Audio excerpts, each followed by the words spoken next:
सुप्रभात. श्रीराम समर्थ.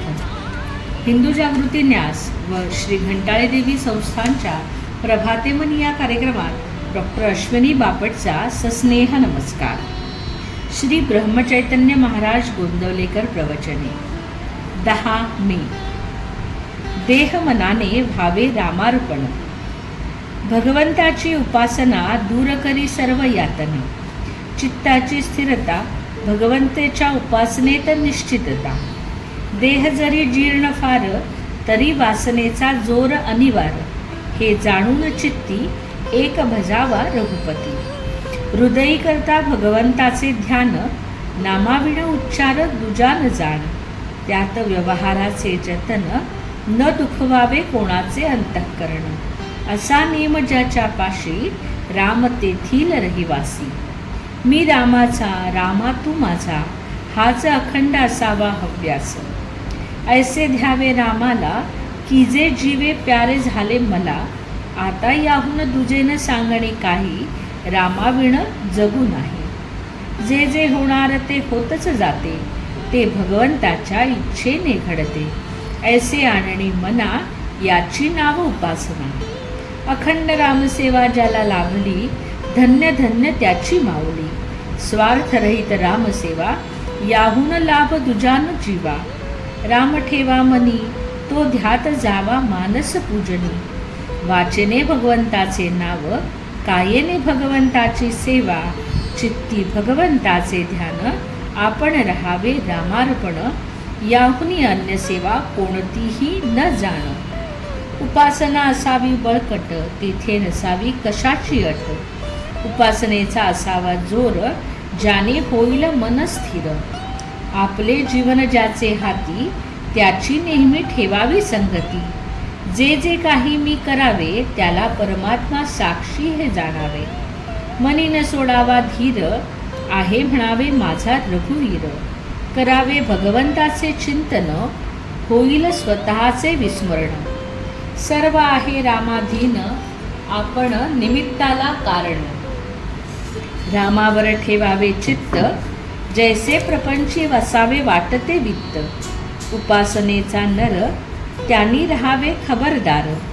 आजवर केली भगवंताची उपासना पुढे त्यात न येऊ द्यावा उणेपणा. सर्वांचे ऐकावे परी उपासनेपासून दूर न व्हावे. राम माझा देता घेता राम माझ्या भोवता. रामाविण जगी दुजे न ठेवावे आणिके परते. एक सद्गुरु आज्ञाप्रमाण हीच रामसेवा जाण. थोर थोर ऋषीमुनी यती संत साधू यांनी एकच केले खास. रामा वाचून न राहू दिले जीवास. ठेवावा रामावर पूर्ण विश्वास. न करावे उपास तापास. उपासनेत राहावे आपण हेच रामाचे सानिध्य जाण. स्वार्थरहित सेवा तीच पावे देवाधिदेवा. जे जे होते काही ते ते राम करतो पाही. हा एकच विश्वास. समाधानाचा मार्ग सत्य खास. जेथे परमात्म्याची सत्ता तेथे न चाले कोणाचे सर्वथा. म्हणून परमात्मा ठेवील त्यामध्ये समाधान राखीत जावे. बोधवचन. चित्ती भगवंताचे ध्यान आपण रहावे रामार्पण. याहुनी अन्य सेवा कोणतीही न जाण. आजचा हिंदू कर्तव्य दिन विशेष.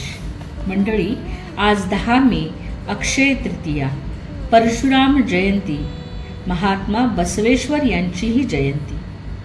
वैशाख शुद्ध तृतीया 3.5 मुहूर्तांपैकी एक मुहूर्त.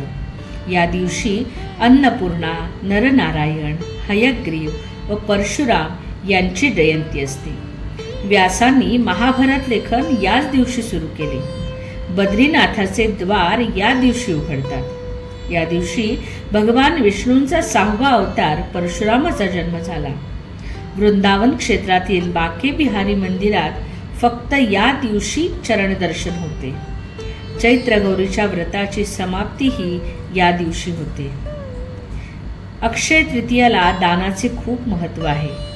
घंटाळी मंदिरामध्ये अन्नदान, वस्त्रदान, जलदान, दीपदान याविषयी माहिती सांगितली आहे.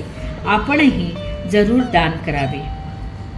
भाविक हो, संपूर्ण मे महिना आपण घंटाळी मंदिरामध्ये पंडित जगन्नाथ विरचित गंगालहरी स्तोत्र शिकवणार आहोत. त्याचाही आपण लाभ घ्यावा. मंडळी, रामरायाचे आणि श्री घंटाळी देवीचे आशीर्वाद आपल्या कुटुंबावर अक्षय राहोत. जानकी जीवन स्मरण. जय जय श्रीराम.